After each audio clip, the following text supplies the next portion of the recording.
선거구 획정위원회가 선거구 획정안을 국회에 제출했습니다. 후보들의 득표 경쟁이 구체화될 전망입니다. 더민주와 국민의당이 공천 경쟁에 가속도를 내고 있습니다. 현역 의원 물갈이가 핵심입니다. 서울대 납세 의무를 없애고 학교가 토지를 수용할 수 있게 한 서울대법 개정안에 광양 시민들이 반발하고 있습니다. 전국이 오늘로 AI 청정 지역을 회복했습니다. 마지막 발생지인 영암 지역의 방역 조치가 끝난 후 석 달 이상 추가 발생이 없었습니다. 평안한 휴일 저녁 보내고 계십니까? 이어서 광주 전남권 뉴스입니다. 선거구 획정위원회가 선거구 획정안을 국회에 제출함에 따라 내일 본회의 처리 절차만 남겨놓고 있습니다. 한석이 줄어든 광주 전남 선거구에서 후보들이 표심 경쟁을 벌이게 됐습니다. 최진수 기자입니다. 선거구 획정위는 광주광역시 동구와 남구 선거구를 동남 갑과 동남 을로 재편하고 북구 갑을의 경계를 조정했습니다. 이에 따라 동구 입지자들은 동남 을로 출마할 가능성이 높지만 남구 입지자들은 고민에 빠지게 됐습니다. 전남에서는 영암 강진 장흥 선거구를 무안 신안 영암과 고흥 보성 강진 장흥 선거구로 나눴습니다.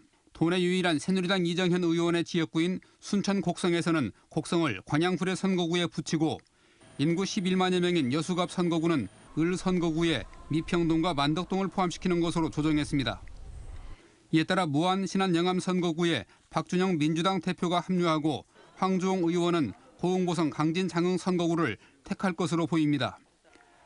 새누리당 이정현 의원은 순천에서 출마할 것으로 알려져 고향 곡성이 빠진 선거구에서 득표력을 시험받게 됐습니다.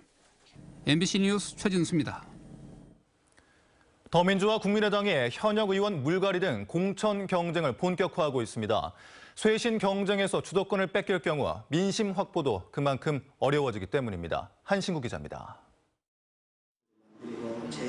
지난주 1차 컷오프 명단 발표에 이어서 강기정 의원 공천 배제까지 승부수를 둔 더불어민주당. 이르면 이번 주 초에 2차 공천 배제 명단을 발표하기로 하는 등 인적 쇄신 작업을 가속화하고 있습니다. 지역의 물갈이 요구에 선제적으로 대응해서 돌아선 텃밭 민심을 회복하기 위한 전략으로 풀이됩니다. 더불어서 광주 송정시장 등 민생 투어에 나섰고 내일은 광주 전남 복수 공천 신청 지역 후보자들에 대해서 면접의 전 과정을 인터넷에 공개하는 등 본선에 대비한 예비 후보 띄우기에도 안간힘을 쏟고 있습니다. 쇄신 경쟁에서 한 발 뒤처지게 된 국민의당도 마냥 손 놓고 있을 수만은 없게 됐습니다. 최근 실시된 일부 여론조사에서 더민주에 비해 지지율이 뒤지는 상황. 현역 의원들의 반발이 예상되긴 하지만 더 큰 혁신과 변화를 보여주지 못할 경우 자칫 민심에서 멀어질 수도 있기 때문입니다. 천정배 공동대표가 현역이든 아니든 민심에 기반을 둔 본선 경쟁력이 입증될 때만 공천받을 자격이 있다며 개혁 공천을 시사한 것도 이런 맥락에서입니다. 본격적으로 서막이 오른 더민주와 국민의당의 공천 경쟁. 개혁 공천 여부와 후유증을 얼마나 최소화할 수 있느냐에 따라서 아직은 관망하고 있는 민심의 추가 기울 것으로 전망되고 있습니다. MBC 뉴스 한신구입니다.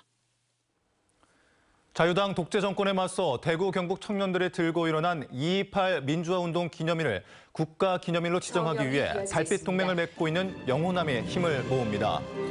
권영진 대구시장과 윤정현 광주시장은 2.28 학생의거 기념탑 앞에서 국가기념일 추진 선포식을 갖고 100만인 서명운동에 돌입했습니다. 대구시는 앞으로 정부 청원과 대시민 홍보를 전개할 계획이며 5.18 민주화운동 국가기념일 추진의 경험을 갖고 있는 광주시와 연대할 계획입니다. 최근 서울대법 개정안이 발의되면서 백운산에 민감한 광양에서 반발이 거셌습니다. 이와 관련해 해당 의원실에서는 법안 수정을 검토하고 있다고 밝혔습니다. 권남기 기자입니다. 최근 서울 관악갑의 유기용 의원은 서울대법 개정안을 대표 발의했습니다. 주요 내용은 서울대의 납세 의무를 없애고 학교가 토지 수용을 할 수 있도록 한다는 것. 광양시와 시민단체들은 즉각 반발했습니다. 극히 일부만을 그 학습술림으로 써왔거든요. 백운산을 자기들 것으로 이렇게 챙기고자 하는 욕심 때문에 그렇지 않나. 법인이 된 서울대는 관련 법에 따라 학교가 관리하던 국유 재산을 공짜로 받을 수 있습니다. 이에 따라 107제곱킬로미터에 이르는 백운산 남부학술림 가운데 서울대가 얼마나 가져갈 것인가를 두고 5년째 논란이 진행 중입니다. 서울대는 학술림 전부를 원하고 있지만 광양 지역의 반발과 함께 무상 양도 이후 최소 수십억 원에 이를 것으로 보이는 세금이 걸림돌입니다. 이번 개정안이 통과될 경우 서울대로선 세금 문제가 해결돼 백운산 무상 양도에 더욱 속도를 낼 것으로 예상되는 상황. 법안을 발의한 유 의원 측은 백운산 문제는 몰랐다며 법안 수정을 검토하겠다고 밝혔습니다. 당장의 교육비 손실을 막아야 할 거라는 생각에서 발의를 했고 법논의 과정에서 우려되는 부분은 다 반영해서 수정하겠다라는. 이번 법안이 통과되지 않더라도 여전히 서울대가 남부학술림에 대해 필요 이상의 요구를 하는 이상 백운산을 지키겠다는 지역가의 갈등은 당분간 계속될 수밖에 없습니다. MBC 뉴스 권남기입니다. 전라남도는 전국 모든 지역이 오늘로 고병원성 AI 청정지역 지위를 회복했다고 밝혔습니다. 이는 고병원성 AI가 마지막으로 발생한 영암 지역의 매몰 처분 등 방역 조치가 끝난 지난해 11월 15일 이후 석 달 이상 추가 발생이 없고 전국적인 예찰 결과 이상이 없는 등 세계 동물보건기구 동물위생규약을 맞춘 데 따른 것입니다. 전남 독서 토론 열차 학교가 안중근 의사의 얼을 찾아갑니다.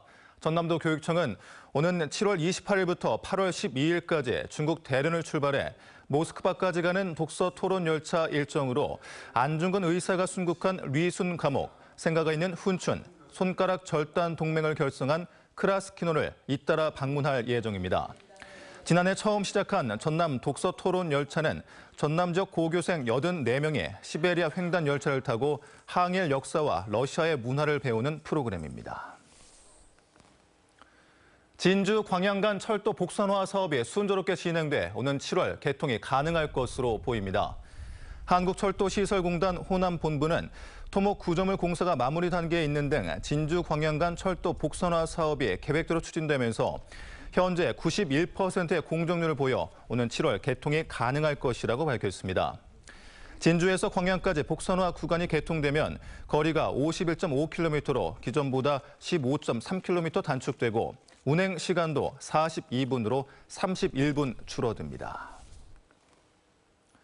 광양만권 지자체들이 중국인 관광객을 유치하기 위해 힘을 합칩니다. 여수시와 순천시, 광양시, 전라남도는 내일 광양국제교류관에서 담당 공무원 등이 참석한 가운데 중국인 관광객 유치 공동 마케팅 2차 회의를 개최합니다. 이번 회의에서는 탈 패키지, 탈 호텔, 탈 명동으로 변화하고 있는 중국인 관광객들의 추세에 맞춰 새로운 관광 상품을 개발하고 효율적인 홍보 방안을 마련하는 다양한 내용이 논의될 전망입니다. 광주 서부경찰서는 만취 상태에서 운전을 하다 추돌 사고를 낸 혐의로 광주 북부경찰서 소속 박모 경사를 붙잡아 조사하고 있습니다.